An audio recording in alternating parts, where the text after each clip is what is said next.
اے آل یعقوب، میرے وہ احسان یاد کرو جو میں نے تم پر کیے تھے، اور اس اقرار کو پورا کرو جو تم نے مجھ سے کیا تھا۔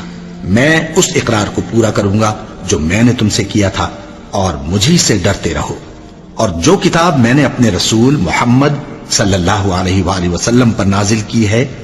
جو تمہاری کتاب یعنی تورات کو سچا کہتی ہے، اس پر ایمان لاؤ اور اس سے منکر اول نہ بنو،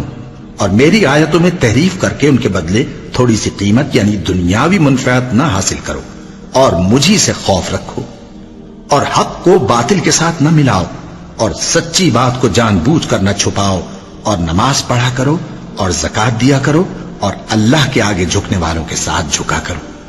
یہ کیا عقل کی بات ہے کہ تم لوگوں کو نیکی کرنے کو کہتے ہو اور اپنے تئیں فراموش کیے دیتے ہو، حالانکہ تم اللہ کی کتاب بھی پڑھتے ہو؟ کیا تم سمجھتے نہیں؟ اور رنج و تکلیف میں صبر اور نماز سے مدد لیا کرو، اور بے شک نماز گراں ہے، مگر ان لوگوں پر گراں نہیں جو عجز کرنے والے ہیں، جو یقین کیے ہوئے ہیں کہ وہ اپنے پروردگار سے ملنے والے ہیں اور اس کی طرف لوٹ کر جانے والے ہیں۔ اے یعقوب کی اولاد، میرے وہ احسان یاد کرو جو میں نے تم پر کیے تھے، اور یہ کہ میں نے تم کو جہان کے لوگوں پر فضیلت بخشی تھی۔ اور اس دن سے ڈرو جب کوئی کسی کے کچھ بھی کام نہ آئے، اور نہ کسی کی سفارش منظور کی جائے، اور نہ کسی سے کسی طرح کا بدلہ قبول کیا جائے، اور نہ لوگ کسی اور طرح مدد حاصل کر سکیں۔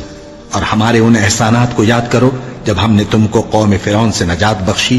وہ لوگ تم کو بڑا دکھ دیتے تھے، تمہارے بیٹوں کو تو قتل کر ڈالتے تھے اور بیٹیوں کو زندہ رہنے دیتے تھے، اور اس میں تمہارے پروردگار کی طرف سے بڑی سخت آزمائش تھی۔